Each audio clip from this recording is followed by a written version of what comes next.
vie en te laissant venir ici. C'était la plus grande erreur. Quand il t'a laissé venir ici, il t'a laissé prendre le taxi, ou bien marcher et venir ici, c'était la plus grande erreur qu'il a commise. La deuxième chose que je me te rassurer avant d'aller plus loin, c'est que tu n'as pas rendez-vous avec un homme. Tu n'as pas rendez-vous avec moi. Tu as rendez-vous avec la présence de Dieu. Alors ne te focalise pas trop sur moi. Alors ne me regarde pas trop. Concentre-toi simplement sur la présence de Dieu qui est déjà en ce lieu. Amen. Concentre-toi simplement sur la présence de Dieu qui est en ce lieu. Refuse de sortir de ce lieu comme tu es entré. Est-ce que la salle peut être un peu vivante? Est-ce que la salle peut être un peu vivante?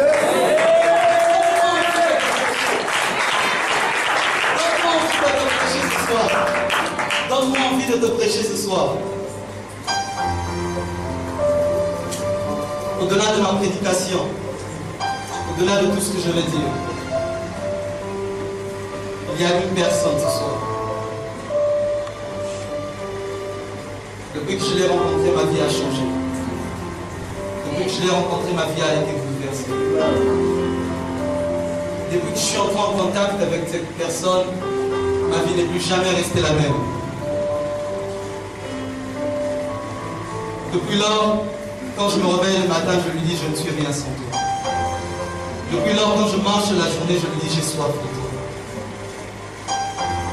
Depuis lors, quand je me lève sur une chaise, je lui dis j'ai besoin de toi. Et depuis lors, je ne l'ai jamais vu m'abandonner. Il s'appelle le Saint-Esprit. Il s'appelle le Saint-Esprit. Et c'est avec lui que tu as rendez-vous ce soir.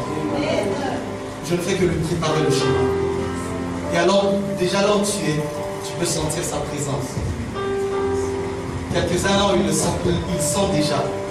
Ils peuvent déjà sentir sa présence. Et avant même que je ne finisse ce message,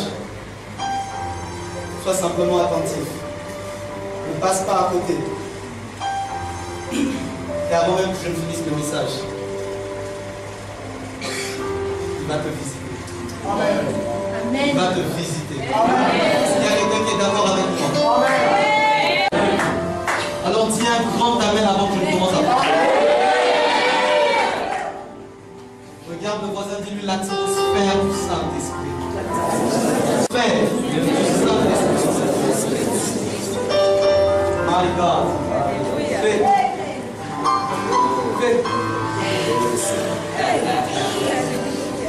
My God.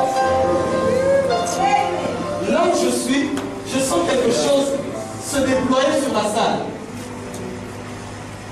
Je sens quelque chose se déployer sur la salle. My God. Il ne dépend pas de moi. C'est que j'aime avec lui. C'est que moi, mes mains sont limitées ici devant. Lui, ses mains sont étendues jusqu'au fond. N'attends pas qu'on finisse à prêcher, n'attends pas qu'on commence à prier. Sois simplement connecté à sa personne. Et même pendant le message, tu sentiras sa précieuse main te toucher.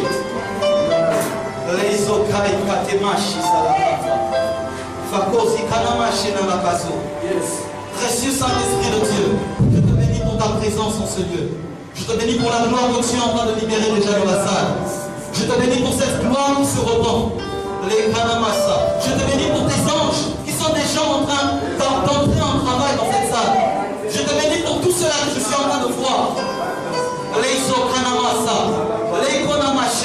Qu'il te plaise, Saint-Esprit, que ta sainte fonction soit sur moi encore ce soir.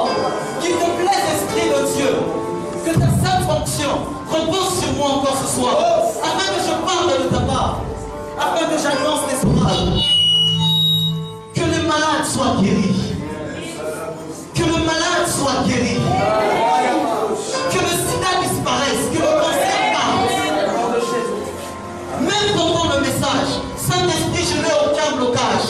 Je ne te limite en rien. Sens-toi à l'aise. Que ma prédication ne te limite pas. Que mes paroles ne te limitent pas. Mais au-delà de ce que je dis, au-delà de ce que je fais, fais au-delà. Car c'est Et moi, je te promets de te rendre toute la gloire. Le Dieu de mon appel, le Dieu des apôtres et des prophètes,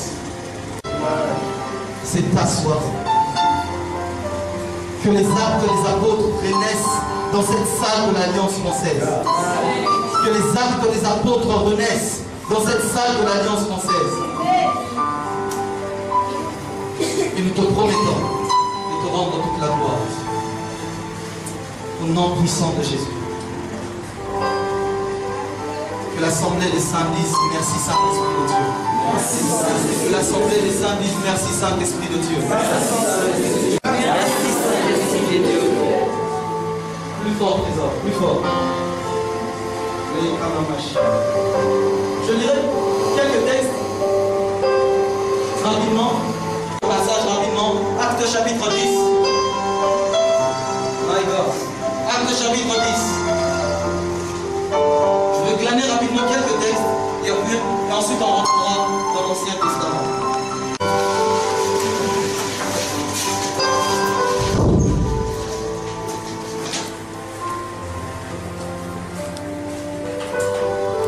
Acte chapitre 10 à partir du premier verset. Je vais glaner quelques textes. Il y avait à Césarée un homme nommé Corneille, centenier dans la cohorte dite italienne. Cet homme était pieux et craignait Dieu. Avec toute sa maison, il faisait beaucoup de monde au peuple et priait Dieu continuellement. Vers la 9e heure du jour, il vit clairement en vision un ange du Seigneur, de Dieu. Quelqu'un pourrait se dire, mais pourquoi un thème pareil?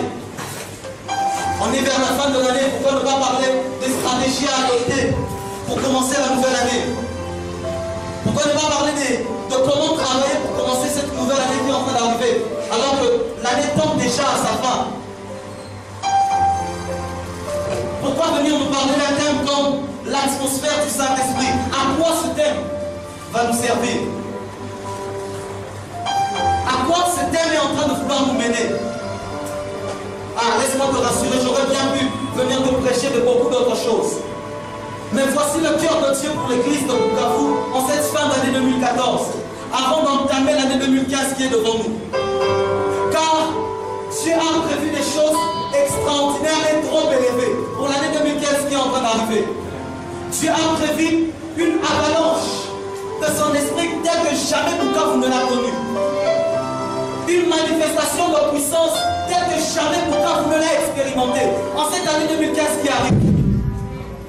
Pour cela, il a besoin d'être préparé à ce qui est en train de pouvoir s'accomplir. De peur de passer à côté et d'avorter ce que Dieu est sur le point de libérer dans la vie. Pourquoi un thème pareil? Parce que les yeux de Dieu se sont posés sur l'église de Bukavu. Et Dieu a envie de redonner à l'église la gloire qu'elle avait auparavant. Dieu a envie, comment dirais-je, comme un artiste peintre se rend compte que son tableau est dans la poussière, envie de reprendre le tableau et de refaire repasser de la peinture sur le tableau, afin que les hommes sachent apprécier ce tableau. Et Dieu est sur le point de travailler d'une manière extrême. Dieu est sur le point de travailler d'une manière plus élevée que ce que nous avons déjà connu jusqu'ici, Église. Mais ce travail se fait sous une atmosphère. Ce travail se fait sous une atmosphère. Voilà pourquoi ce thème vient, afin de nous préparer à ce qui arrive en 2015. Vous allez voir ces choses arriver. Une atmosphère dans la ville, l'atmosphère de la ville va changer. Vous aurez l'impression que partout là où vous êtes dans la ville, vous êtes dans un lieu de prière. Amen. Parce que quelque chose est en train de se déployer dans la ville. Avant de venir ici, j'étais encore en train de voir quelque chose en vision. Je voyais comme des enfants dans une maison. Mais alors qu'ils étaient dans cette maison, la maison a commencé à être inondée. J'ai essayé de chercher d'où venait cette eau. Je ne voyais pas. La maison était en train de s'inonder et l'eau ne cessait de monter. Quand je suis sorti de la vision, l'Esprit du Seigneur m'a dit, c'est ce que je suis en train de faire dans l'église de Bukavu, dans cette année qui est en train de commencer. Car c'est une année de débordement. C'est une année de débordement. C'est une année de conquête d'église. Où l'église est en train de reconquérir par vous, par la puissance du Saint-Esprit. C'est une année de conquête. C'est une année où les choses sont prêtes à shifter, où les choses sont prêtes à être bouleversées. Celui que tu avais connu païen ne t'étonne pas de le voir chrétien, de le voir en train de prêcher. Parce que Dieu va travailler d'une manière surnaturelle.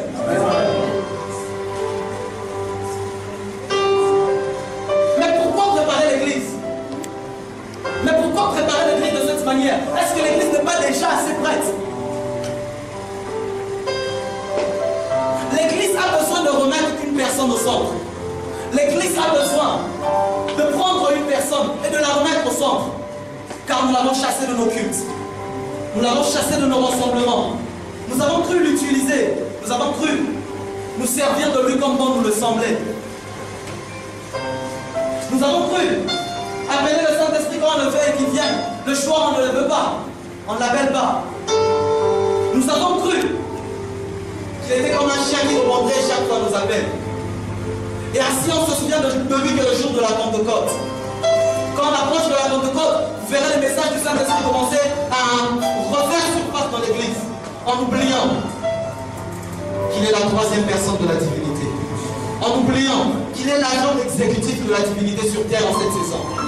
Il est celui qui exécute les volontés du ciel sur la terre en cette saison. Si Jésus lui-même s'est levé, a besoin du Saint-Esprit. Je sais pourquoi tu ne commences pas automatiquement ton ministère à 30 ans. On le voit se retirer d'abord. Jean-Baptiste a fini de le baptiser. Mais cet homme se retire. Celui qui est sorti de Dieu. Celui qui est venu automatiquement du Père. Celui le jour où il est né des anges, on dit au berger il est né. Celui, le jour où il est en train de naître, des mages sont venus d'Orient. Les mages étaient des païens. Mais même les païens ont reconnu qu'il y a un roi différent qui vient de naître. Mais cet homme, avant qu'il n'entre dans le service, Jean le Baptiste, il se retire dans la forêt. Il part rechercher une personne. 40 jours plus tard, il sort de la forêt. Il entre dans la synagogue. Il y avait un boulot qui n'avait pas été lu depuis très longtemps. Il y avait une partie des Écritures qu'on n'avait plus lu depuis très longtemps. Il entre dans la synagogue. Il prend le rouleau. La Bible dit qu'il a pris le rouleau du livre du prophète Esaïe. Certainement, les gens se sont posé la question, qu'est-ce qu'il veut lire dans ce rouleau? Il a pris le rouleau et il l'ouvre. Ah, il n'est pas allé dans Esaïe 1. Il n'est pas allé dans Esaïe 6. Il arrive jusqu'à dans Esaïe 61. Il dit, l'Esprit du Seigneur est sur moi, parce qu'il m'a oint. Il dit, l'Esprit du Seigneur est sur moi, parce qu'il m'a oint. Pour annoncer la bonne nouvelle. Jésus sent que tu ne pouvais pas annoncer la bonne nouvelle. Tu as la bouche, tu as la connaissance des Écritures. Tu nous l'as prouvé à 12 ans que tu connaissais très bien les Écritures. À 12 ans, les anciens n'arrivaient plus à te maîtriser. Tu nous as prouvé que tu connaissais les Écritures. Mais comment se fait-il que tu n'as pas commencé à annoncer? Parce qu'il savait, il était conscient, il avait besoin d'une personne. Il était conscient qu'il avait besoin de la présence d'une personne. Ce jour-là, il est entré, il a dit, l'Esprit du Seigneur m'a oint. On l'a regardé, on m'a dit, cet homme n'est plus normal. Il aurait bien fait de s'arrêter là. Mais la Bible dit qu'il ajoute, les paroles de cette écriture s'accomplissent aujourd'hui. On a regardé, c'est le fils du charpentier. C'est impossible. Cette parole ne s'accomplit qu'avec le Messie. C'est le fils du charpentier. Laisse-moi te dire, le Saint-Esprit ne dépend pas de la position, du rang social, de toute autre chose. Je suis fils du charpentier, mais il me suffit d'être au moins pour travailler comme jamais. Et Calounet a commencé à assister à des spectacles tous les jours. Calounet, on le suivait parfois, on ne comprenait pas pourquoi. Quand il marchait, il avait un cortège, mais un cortège à qui il n'avait jamais donné l'invitation.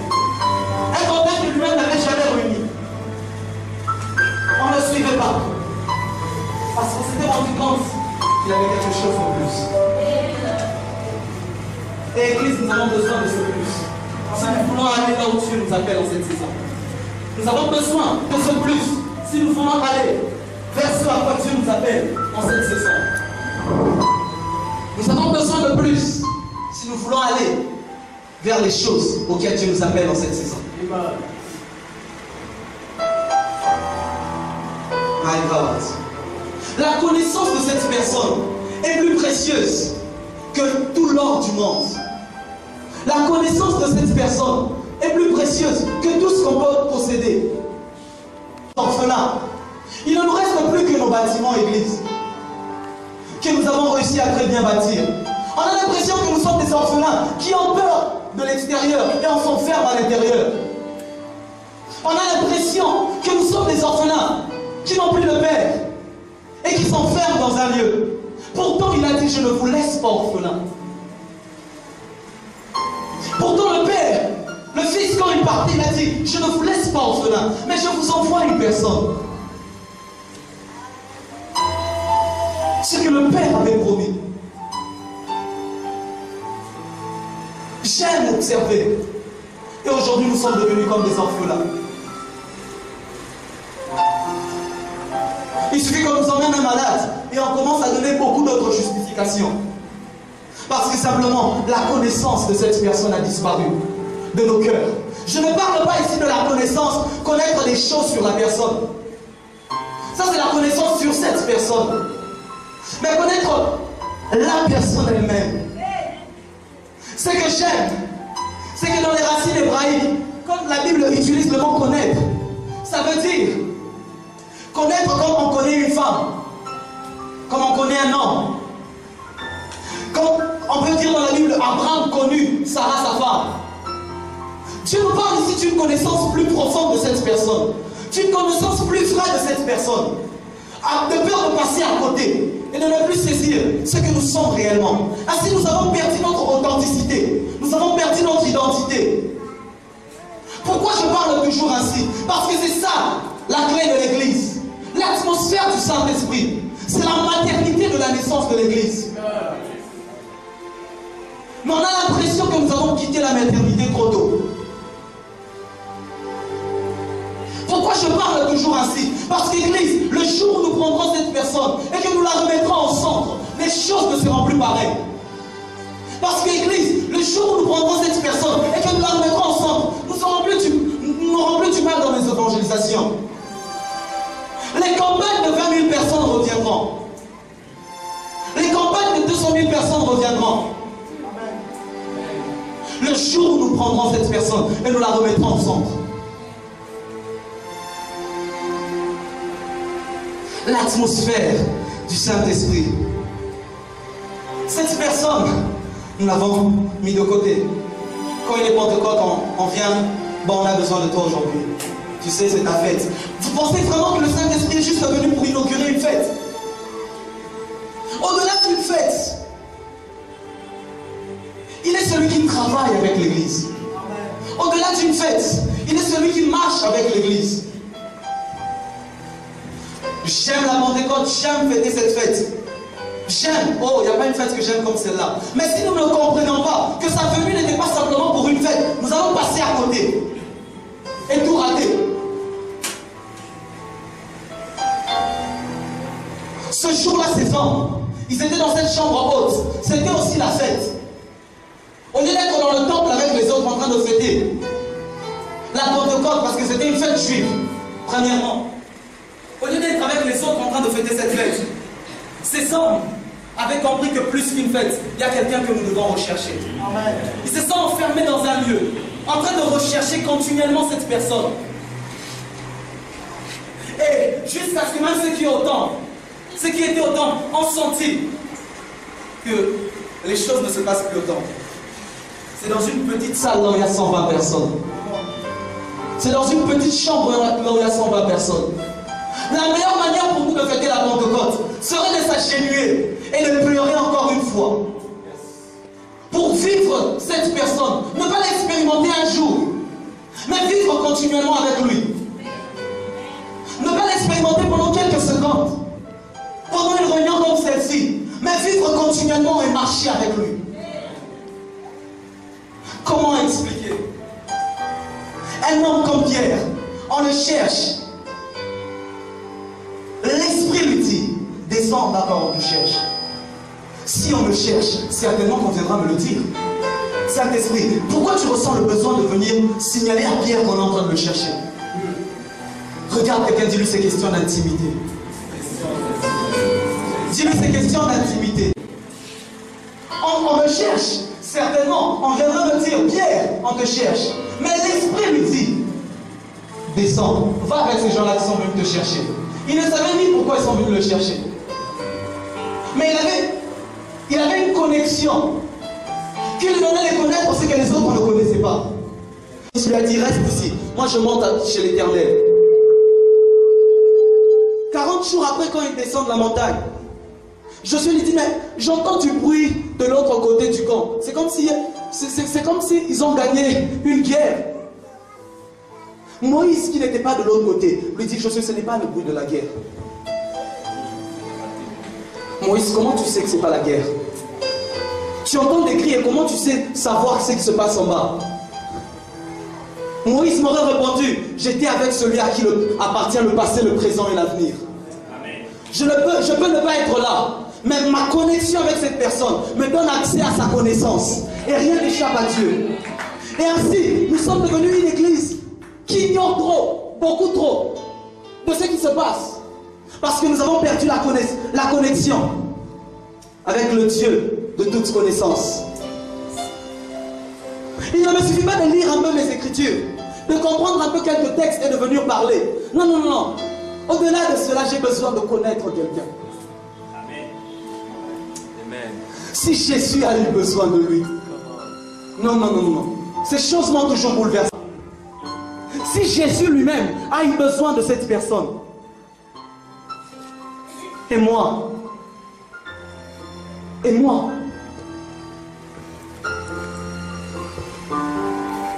le Saint-Esprit.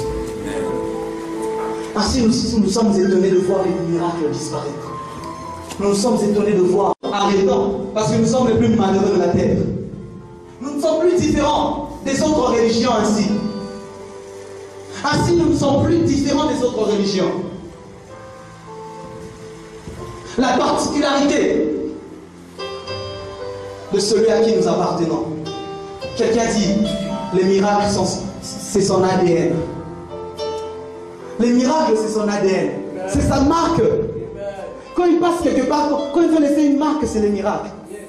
Les miracles, c'est sa marque. Les miracles sont sa marque. On sent qu'il y a eu un shift.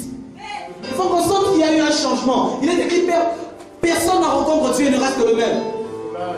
Il n'est pas écrit, on le sait. La Bible nous le démontre. Aucun homme dans toute la Bible n'a rencontré Dieu et n'est resté le même. Même le jour où Jacob a rencontré Dieu, il fallait qu'on sente qu'il était différent. Il y avait deux choses. Il a changé son nom.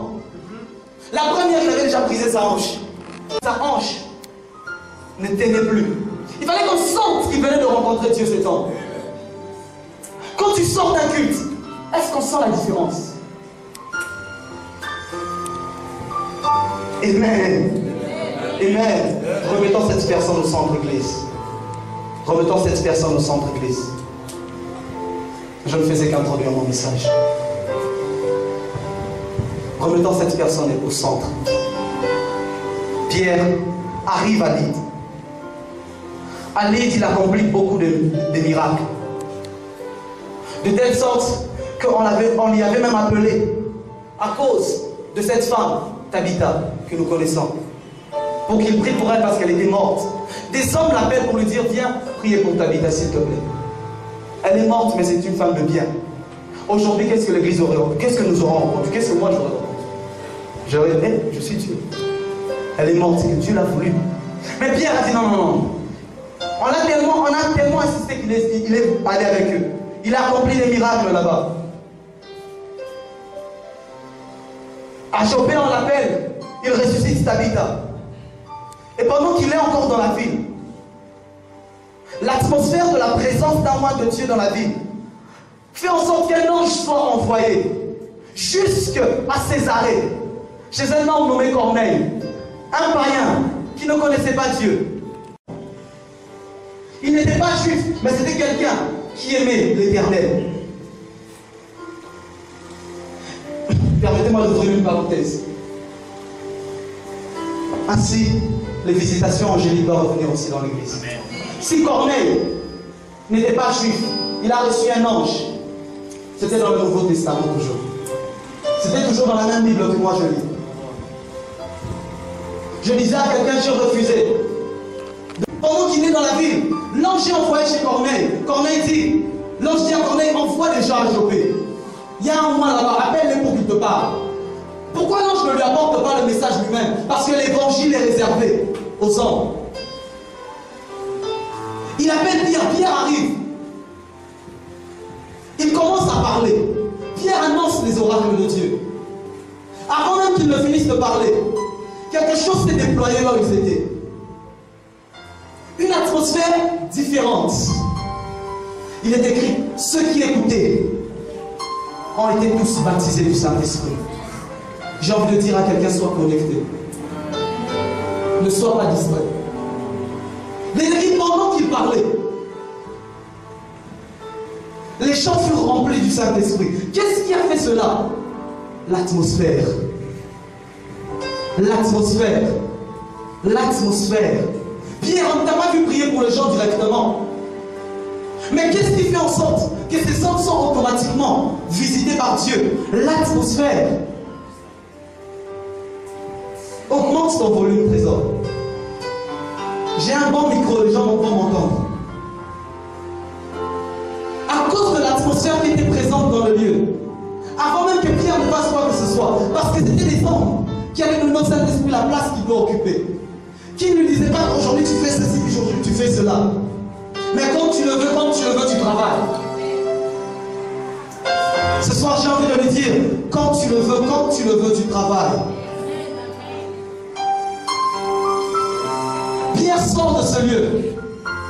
Des gens qui avaient à peine écouté la parole. Ils avaient un jour dans le Seigneur, mais ils étaient déjà baptisés du Saint-Esprit. Est-ce que tu as besoin de 20 ans dans le Seigneur pour cela? À cause de l'atmosphère qui était présente dans le lieu où il se trouvait. Samuel rencontre Saül qui cherchait les ânesses de son père. Saül, depuis un certain temps, cherchait les ânesses. Le serviteur lui dit, je sais qu'il y a un prophète ici dans la ville. Allons le chercher. Il nous dira où sont les ânesses. Saül lui dit, mais on n'a rien à apporter au prophète de Dieu. Il dit, j'ai encore quelque chose ici, on va lui apporter. Allons-y. Ils arrivent chez Samuel. Samuel a dit, restez calme, asseyez-vous encore. Il dit, my God, il dit à son serviteur, prends la viande que je t'avais demandé de garder pour celui qui allait venir. Il est venu. Comment tu sais, Samuel, que j'allais arriver ici? Ils arrivent, ils entrent. Le lendemain, Samuel le prend de côté, il le rend. Il lui annonce ce qui allait lui arriver. My God. Avec beaucoup de précision, tu arriveras dans tel lieu, tu vivras ceci. Dans tel autre, tu vivras ceci. Que le prophétique soit restauré dans l'église. Que l'esprit prophétique soit restauré dans l'église. Des hommes et des femmes, tu parles de voix. Il dit, ah, tu t'appelles Ananias, mais je t'attendais. Amen. Des hommes et des femmes, tu pars le chercher chez lui à la maison. Il te dit, ah, tu es passé chez telle personne. Je l'ai vu, vous êtes en train de parler, vous avez dit que aujourd'hui vous avez vécu ceci, cela. Ces choses doivent être restées occultistes. Ces choses doivent travailler dans l'église. J'ouvre une parenthèse. Les gens ont la facilité de croire en l'occultisme, qu'en la puissance de Dieu. Rapidement. Mais dire que Dieu vient de guérir quelqu'un qui ne marchait pas. Il va douter. Il va dire, ah, c'est pas sûr. Le Fils de l'homme a dit, quand le Fils de l'homme reviendra sur terre, trouvera-t-il encore de la foi? Nous sommes dans un monde tellement rationnel que même la foi a commencé à disparaître. Pendant que je parle ici, plusieurs sont en train de se dire, mais qu'est-ce qu'il veut nous dire celui-là? Qui nous laisse dans nos contextes à l'aise, où on vient, on s'assoit un peu, on nous prêche un peu en bas. Tu ne vivras jamais ta vie chrétienne avec abondance. Je refuse d'être un chrétien qui vient juste à l'église, qui craint un peu Dieu. Je refuse ces choses. Il y a plus que ça. Pourquoi ne pas creuser plus loin? Il y a plus que ça. C'est comme si je suis à côté d'un puits. Mais un puits qui est encore ouvert. Je dis non, j'ai déjà un gourmet que ça me suffit. Pendant que je vais faire un mois là où je suis. Pourquoi ne pas juste prendre une pelle, commencer un peu à creuser? Le celui qui répond à la sorte des cœurs. Avant tous les mots de ta bouche, il répond à la soif de ton cœur. Il le rend et lui dit que tu vivras de ceci, ceci, cela. Il dit que tu arriveras près de la garnison des Philistins, là tu rencontreras un groupe de prophètes. Quand tu les rencontreras, l'Esprit du Seigneur te saisira et tu prophétiseras avec eux. Quand tu as été sous cette atmosphère, quand tu sors à l'extérieur, on pose la question, Saül est-il aussi devenu prophète? On savait qu'il n'était pas prophète, mais on l'a vu prophétiser. Les gens disent non, non, non, ça c'est plus sérieux que ça. Apparemment, c'est tout le monde qui commence à prophétiser maintenant. Non, il a été sous une atmosphère. Il a été sous une atmosphère. Jour, trésor. L'atmosphère du Saint-Esprit. C'est l'hôpital de la naissance de l'Église. C'est l'hôpital de la naissance de l'Église. Christ est parti. Il a passé 40 jours de plus après sa mort avec le disciple. Mais il leur dit attendez encore. Car c'est encore comme une femme qui est enceinte. Attendez encore. Attendez encore. Jusqu'à ce que vous commencez à avoir les contractions. Les contractions, c'est la soif du Saint-Esprit. Jusqu'à ce que vous commencez à sentir que je ne suis plus avec vous. Et que vous commencez à désirer finalement cette personne dont je vous avais parlé. Tu ne vivras jamais la puissance du Saint-Esprit tant que tu n'auras pas encore eu les contractions. C'est la soif. Chez Dieu, la césarienne n'existe pas. Ou même sans contraction, on peut t'opérer. Chez le Saint-Esprit, ça n'existe pas. Il faut d'abord que tu ressentes cette contraction avant qu'il quitte le ciel et vienne faire le travail de la sage-femme. C'est la soif où tu commences à sentir non, non, non, c'est maintenant ou jamais. Posez les questions aux femmes. Tu commences à sentir c'est maintenant ou jamais. J'ai besoin de lui. Quand tu commences à sentir ce besoin à un niveau où tu n'as pas besoin qu'on te parle de je ne sais pas quoi, à tout moment tu es là dans ta chambre à genoux en train de rechercher cette personne. Ils ont fait 10 jours dans la chambre haute. 10 jours. Je me pose la question comment c'était. Le premier jour ils étaient là, sans modérateur, sans prédicateur, recherchant ce que le Père avait promis. Le second jour ils étaient encore là. Ils ne voyaient toujours rien. Mais tellement il y avait les contractions. On ne peut pas sortir. Parce qu'on a la soif. Celui qui a soif, sa soif n'est étanchée que le jour où il a bu. Mais aujourd'hui on assiste à des spectacles où notre soif est étanchée même sans avoir bu. Tu vois quelqu'un venir dans un culte, tu le rentres, il est à l'aise. Rien n'a changé, mais il est à l'aise. Je vais te regarder dans les yeux, je vais te poser la question. Là où tu es allé, est-ce qu'il y avait l'Éternel? Où avais-tu soif? C'est une soirée des assoiffés. Si tu n'as pas soif ce soir, tu sortiras de ce lieu, tu seras exactement comme tu es entré. Mais si ce soir, tu commences à ressentir ces contractions-là, mais si ce soir, tu peux commencer à ressentir ces contractions, cette atmosphère va s'étendre jusqu'à toi. Si ce soir tu peux ressentir ces contractions, dire à Dieu, tu me visites maintenant ou jamais. Jacob a dit, je ne te laisserai pas jusqu'à ce que tu m'aies béni. De la connaissance de Dieu que tu as jusque-là, entre dans une saison de découverte, entre dans une saison de chasse. Deviens un chasseur de Dieu. Deviens un chasseur de Dieu. Un chasseur ne rentre pas à la maison s'il n'a pas eu le gibier. Parce que sa femme et ses enfants ne vont pas manger. Ne sors pas de ce culte sans que Dieu ne t'ait touché. Sinon il faudra attendre un autre. Et peut-être que dans cet autre-là, tu ne pourras pas être là. Un chasseur ne rentre pas à la maison si il n'a pas vu le gibier. Il faut qu'il mette sa flèche dans une antilope pour qu'il se sente à l'aise. Pour qu'il se dise maintenant je peux rentrer. Parce que ma femme va manger. Ici, en ce lieu, il y a des serviteurs de Dieu. Vous allez rentrer dans vos églises. Rentrez avec le gibier, s'il vous plaît. Ne sors pas de ce lieu sans avoir être sûr d'être affecté par cette atmosphère qui est déjà en train de se répandre ici. C'est l'atmosphère du ciel. C'est l'atmosphère du ciel. Quand on est sous cette atmosphère, on n'envisage plus partir. Partir devient un problème. Pierre avait dit, bâtissons 3 tentes ici, restons ici s'il te plaît. Pierre, tu n'as rien à manger, tu n'as rien à boire. Qu'est-ce qui fait que tu dises bâtissons 3 tentes ici? Restons, on reste. Quand on est sous cette atmosphère, on ne se souvient plus des besoins de la chair.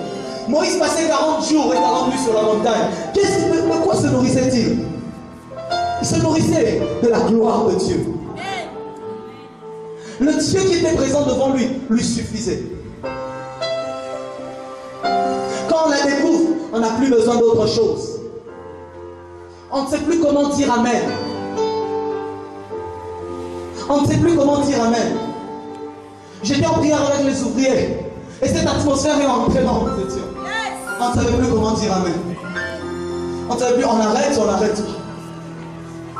J'ai voulu clôturer le culte, je ne savais pas. Je veux clôturer ça pour quelle raison? Je me sens bien ici. C'est l'atmosphère sous laquelle on travaillait les pieds à l'épaule et les autres. Une atmosphère bizarre qui commence à faire en sorte qu'un pied est en train de marcher en étant des malades pour que ne puisse que son ombre guérisse quelques-uns. Parce que cette atmosphère s'étendait jusque sur son ombre. Waouh! Quelqu'un marche en haut dans l'état de... Autrement, je parlerai de lui matin. Je parlerai de lui midi. Dis-moi qu'on est fatigué, je parlerai encore.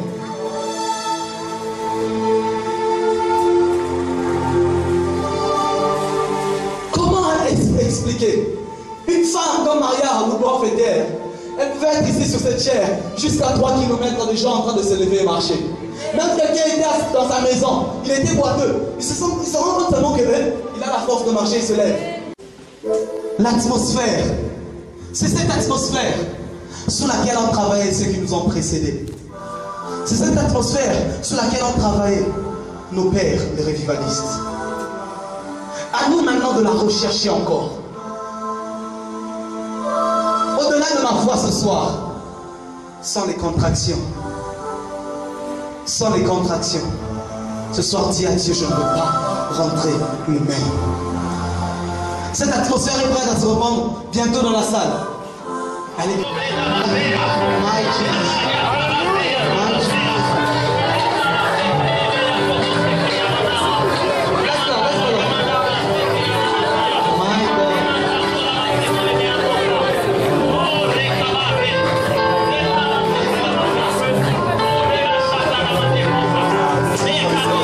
C'est un temps de prophétie qui se déroule. On l'a vu. Il change ta vie.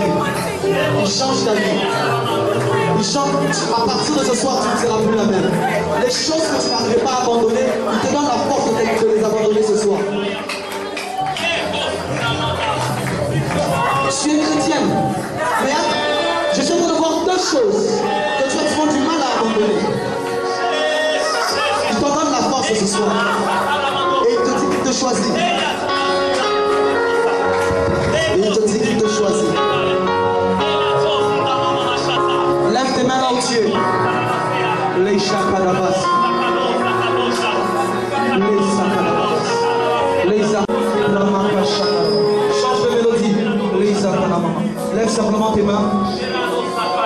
Ramamakasa. Saint-Esprit. Saint-Esprit. Mon meilleur ami. Saint-Esprit.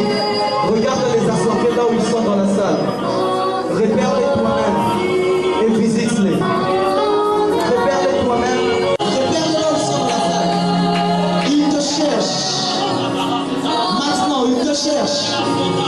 Ils te cherchent. Ils te cherchent.